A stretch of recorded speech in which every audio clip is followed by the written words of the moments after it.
What's up, everybody? Michael Silva here. You're watching the Daily Stock Market Brief. Today's video is going to be short because I have to be somewhere at 3 o'clock, so I wanted to just get this out here to you really quickly. We're going to go over the indices, both on the daily time frame and the 30-minute time frame, and yeah, we'll keep it at that for today. Let's get into today's show.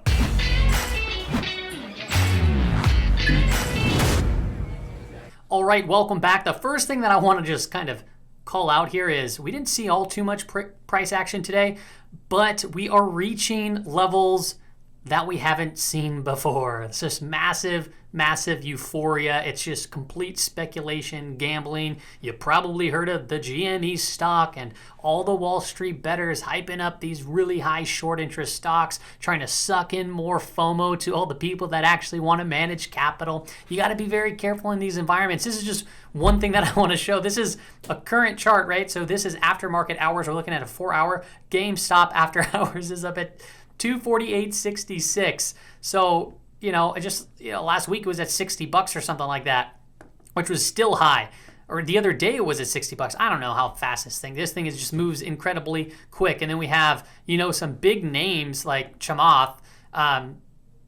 Lots of GME talk. So we bought $115 calls. Obviously, clearly, if that holds, he's going to wake up with a lot more money. Probably just play money to him, though. But then you have John Najarian, which is also a professional trader, saying, here's how it's done. And then he shows all of his puts that he has placed for GME. So he's going to wake up tomorrow and probably forced to cover. He's probably covering overnight, and we're starting to see big squeezes to the upside. But we'll see how that one actually plays out. But just know that this is just a bunch of noise, and it should be a warning sign to people that, the market can go up higher, a lot higher, especially in environments like these. If you haven't heard of the crack up boom by the Mises Institute, or Ludwig van Mises, I think it is. I'll try to link it in the description. I posted it up on Twitter. You should read or listen to the interview about the crack up boom, because it just seems like with what took place with the Federal Reserve last year in 2020, this infinite quantitative easing, and now we're starting to see the effects to a highly euphoric extreme taking place in the market. So it's just very crazy. Let's hop into the indices. We're going to start with the S&P 500 on the daily time frame. We cracked an all-time high, but we didn't close at an all-time high. Price is still above the 5 EMA, and it's still above this horizontal line of support. So we're having a period of consolidation, but a little bit of a chop fest back and forth. On the 30-minute time frame, I just want to map out a couple key levels. We have resistance right above at 385, support at 381.50, and we still have a little gap right here too as well. So if we start cracking below this little level of confluence could be a good area for support to create some sort of trades. If we start breaking through these levels, then I'd start looking at about 374. Let's get into the Russell 2000. Russell 2000, still jammed right there on the 5 EMA. A little bit of a weak day. We had a gap up, and then we kind of closed obviously lower, so only down $1.49, so not even a full percentage point, and we still are in this uptrend where the 20 period has been acting as a level of support. And then on the 30-minute time frame, I kind of just drew out a red box. This is going to be kind of a zone of resistance. We can see that it tapped there once, got into it, got rejected again, and then we came up, and that's where I had the end of the box, and then again that day. Overall, though, we're still in an uptrend, basically sitting on the 50 period and this green line of support. And then we have the 200 sloping up to as well. So unless we get some sort of rug pull, these levels are still going to hold as support. And like I said already on yesterday's market brief, we are moving into an area from a seasonality standpoint where you get some sell-offs into February, even into March. Let's go look at the Dow Jones. Dow Jones still trading within this channel, gave way to the 5 EMA for the second day in a row, but we're still above the 20 period right now. We're pinned between the 5 EMA and the 20 period moving average, and we haven't seen this cross negative. The 5 EMA cross below the 20. Not that it's going to means for certain that something's going to happen, but we haven't seen it cross since the late October, where we saw a big dramatic kind of drawdown right there. So keep an eye out for it. But we still have also, like I said, support down here, and then the lower Bollinger Band as well. And the price percent oscillator has went to a bearish crossover and is kind of trending down. So it's going to be interesting to see how that one plays out. On the 30-minute time frame, remember this rising wedge that I called out?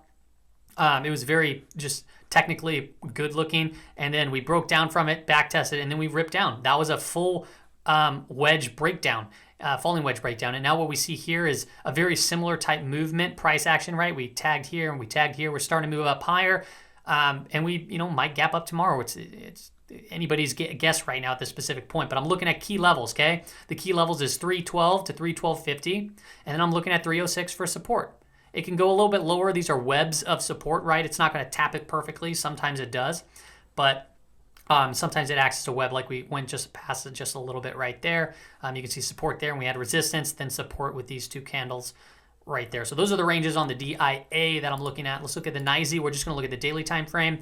Again, below the 5 EMA, that's the second day in a row. And notice how we are pinned between the 20 period and then the 5 EMA again on here. Bearish crossover on the MACD, still consolidating sideways. So we might bounce from the 20 period, bounce from this level of support, and then head back up into the channel. It's very possible. It's too hard to talk in terms of certainty.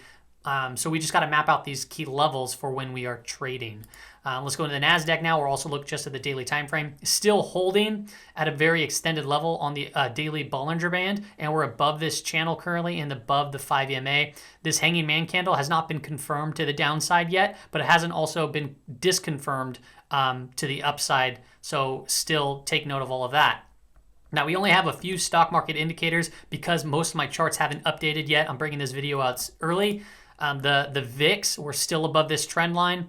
Even on when we're seeing some of these stocks move up, you would think that you'd see more movement in the VIX, but no, we're, only down 0.17, not even a full percentage point, still at a high level. So, and we're still, the Bollinger Bands are very tightly contracted still. Volatility is coming at some point. Just by noticing, looking throughout history on the VIX, it's a high reading until we start breaking down. This 20 to 21 level is kind of where my target is to potentially this gap fill. But as of lately, I should say for the last, since March of last year, we haven't even filled it. So we're just paying close attention. Now, the BP charts are the one that I'm going to go over next. BP SPX and the BP NDX. Now, this is coming from a more bullish standpoint. Look at, we continue to head lower here. Why, the stock market is really kind of just hanging out at the all-time high still.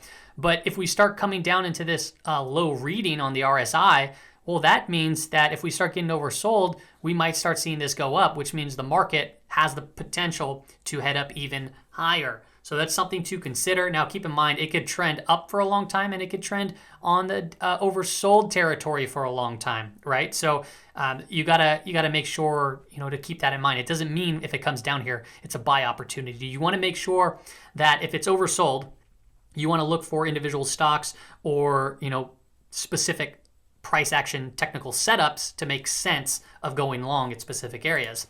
And then the BP NDX, you can see also heading lower, and then this is heading lower as well. And, it's still holding an all-time high on the BP NDX. So just crazy stuff going on in overall the markets. So just kind of wrap it up. This was obviously a quick market brief today. Be very careful out there during these times. There's clearly a lot of speculation, clearly a lot of gambling, clearly a lot of just noise, and it's trying to, really suck in a lot of this FOMO right now. I've been getting calls recently. I've been, texting buddies, and it's all about certain stocks, and it's like, okay, it's common, it's not common knowledge, I should just say it should be some sort of a sentiment indicator, when all of a sudden you hear more and more people start talking about these individual names.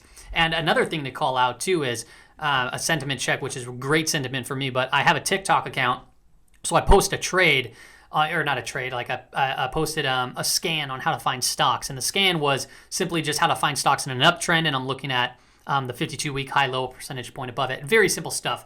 But you can see that, most of the comments are coming from people that say, to the moon and pretty much everything that they say with the little rocket ship logos.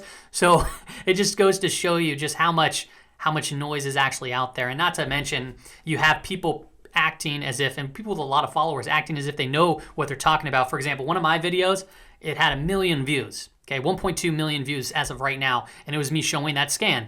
And it was copied by somebody who has a bigger following than me, used it word for word, and said, and it was basically just copyrighted straight from me. It's pretty obvious, and then a bunch of people started tagging me in that video. So it just goes to show you just, how uneducated a lot of these people are, especially young bucks, in the market at this specific time, and they're not focusing on risk. They're focusing on getting those big wins. So once again, I just need everyone to make sure that they are being very, aware, eyes wide open, because you can make a lot of money on the moves to the upside, but it's a snap of the finger to lose money on the downside. All right, I'll talk to everybody later. Bye.